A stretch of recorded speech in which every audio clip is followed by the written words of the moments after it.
Hey there, today we're going to hear Ilson's story. Based on what I've been studying, his experience isn't your typical near-death experience, but it's got a very relevant and spiritual aspect. He was an atheist for a long time, but after an accident and a quick experience, he changed his way of thinking completely over the years. Since there's a supernatural element to his experience, we decided to share it with you all. If you've had an NDE or know someone who has, write to us at the email in the description. Don't forget to subscribe to the channel to support us and like this video. Now let's dive into Ilson's story. My name is Ilson Silveira.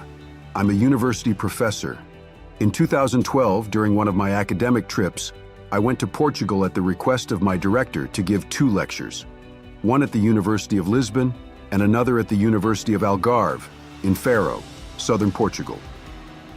On April 30th, 2012, I had to rent a car to travel to Faro the next day.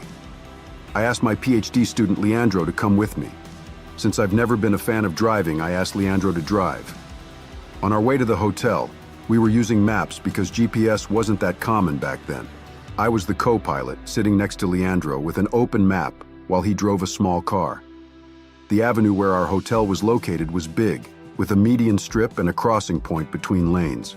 Leandro decided to cross there, thinking we could since there were no traffic lights.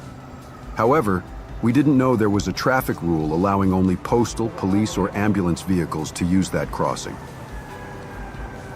Suddenly, a BMW ran a red light, collided with us, and pushed our car towards a pole.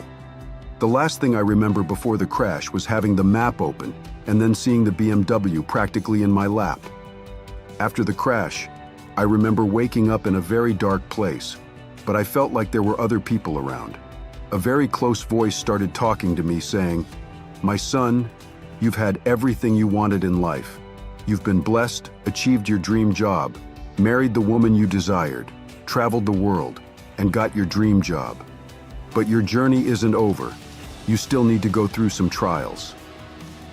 The voice continued, "But don't worry. Your return will be in such a way that you won't have any sequelae. You won't have any issues with your spinal cord." I found this information very specific because I wasn't feeling anything abnormal at the time. On the contrary, I felt like I was being caressed the whole time. The voice sounded very familiar, and I wondered if it was my dad, who had passed away 3 years earlier. The tone was very similar to his. It might have been my grandfather, who I barely knew. After that, I felt like I was being guided to return. At one point, the voice asked me to tap my foot 3 times to show I hadn't lost nerve connection with my legs. When I woke up, Leandro was beside me, kissing my hand and emotionally saying, "Uncle, thank God you're alive." He repeated it several times. A bit groggy, I asked, "Am I? Wasn't I supposed to be?"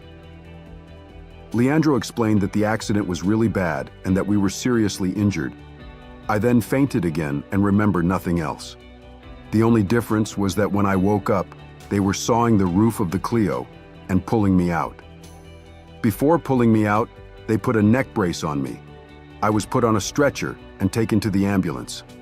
Apparently, Leandro didn't suffer anything serious. We later found out he had a fractured kneecap. When I got to the ambulance, I felt like someone was carrying me.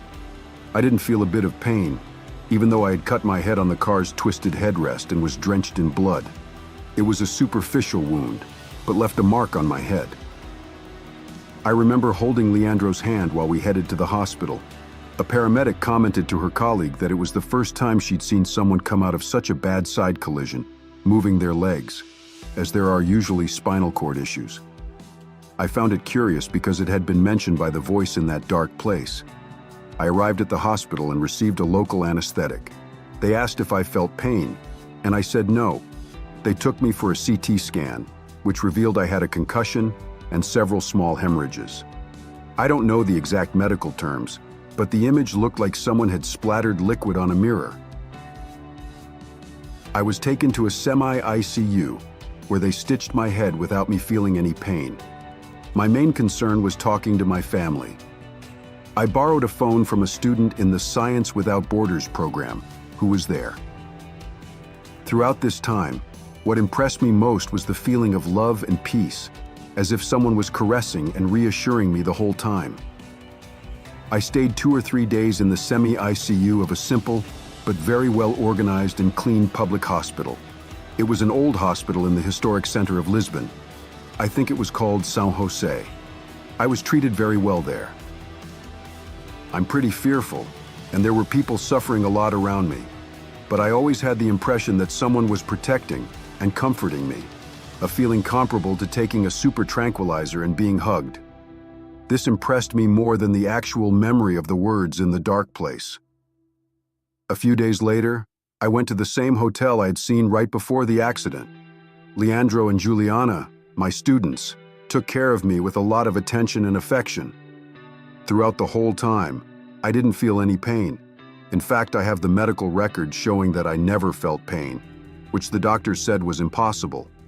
I only remember taking a painkiller in the semi-ICU. My wife arrived around the 6th or 7th day. When Leandro opened the hotel room door, and my wife came towards me, I felt like something left me and went away. From then on, I only felt the love my wife gave me, and it was a lot. I think when I was in the dark place where someone spoke to me, it must have been brief because I woke up in the car with Leandro kissing my hand. According to him, we stayed in the car for about 40 minutes until they got us out, and for him, it felt like an eternity. But I really have no sense of how long I was in the dark place. In the future, I studied what a near-death experience is, because I'm a scientist and was an atheist, trying to understand what happened in a scientific way. I discovered that I didn't go through many of the traditional stages of an NDE, which made me doubt if it was one. I studied the NDE phenomenon for some time, but remained an atheist. However, in 2014, my life started to change. I faced serious problems, including legal issues, which threw me into a deep depression for 2 years. Many of my achievements and the respect I had were reversed, which hurt me deeply. It was during a conversation with my friend Paulo that he suggested I might have received a premonitory message. I started to reflect on this and realized that the impression I had really felt like a warning. In other words, because my life had been very easy until then, I was now going to face some difficulties, and I have been facing them. This hasn't passed yet. That's when I started a process of spiritualization, still full of doubts and confusion, but it has done me a lot of good. It's what has really helped me endure everything I've been suffering. I've tried to see things in a positive light, thinking that if something was taken from me in one area, I'm being given other things in return. With this, I started coming out of the depression around mid-2017. I remember that when I turned 53, I threw a birthday party to celebrate, because after almost 3 years, I finally started feeling better. This difficult period began at the end of 2013 and really hit hard in 2014. With this change in perspective, I returned to my normal life, thank God. Professionally, at least, I managed to resume my usual activities. I started attending a spiritualist study group, made up of scientists who gathered to discuss these phenomena. These spiritualist scientists who work with plasma physics, astronomy, biology, and oceanography discuss various topics, and I'm one of the most critical in the discussions. In NDEs, people often report seeing their own bodies and having the sensation of dying. That didn't happen to me. Another question is whether the experience made me lose my fear of death. I wouldn't say I lost the fear of death, but I gained a certain curiosity and an awareness of the difference between mind and consciousness, that is, brain and consciousness. For me, it became clear that there is a difference between the brain and consciousness. My consciousness was not in my brain during the experience. This is an idea explored in science. I also didn't gain any psychic or artistic abilities that I didn't have before. What the experience changed was the clarity of my perceptions. Today, I believe it's very likely that God exists and that there's something or someone looking out for us because I felt that in me. My experience was very humanoid, dealing with affection, sensations, and words. I think it was a life complement to guide me. Today, I'm more passionate, less meritocratic. I realized that being meritocratic in an unequal country was idiotic. My lesson is to keep an open mind. I've been in academic temples like Harvard and MIT, and I realized that we know almost nothing. Many laws derive from empiricism. In reality, there's much more between heaven and earth than our vain philosophy can comprehend. I fell from the pedestal of arrogance and started to have an open mind. I didn't become a fetishist, but I believe there's a lot of different things that we will discover as our sensors and devices develop.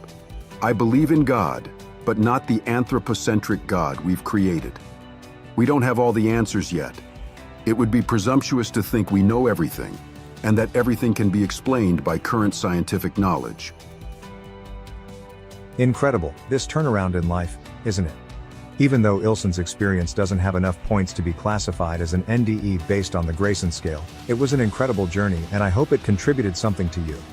In your opinion, was what he experienced an NDE or not? If you liked the video, share it with someone you care about. Thanks for watching until the end, and see you next time.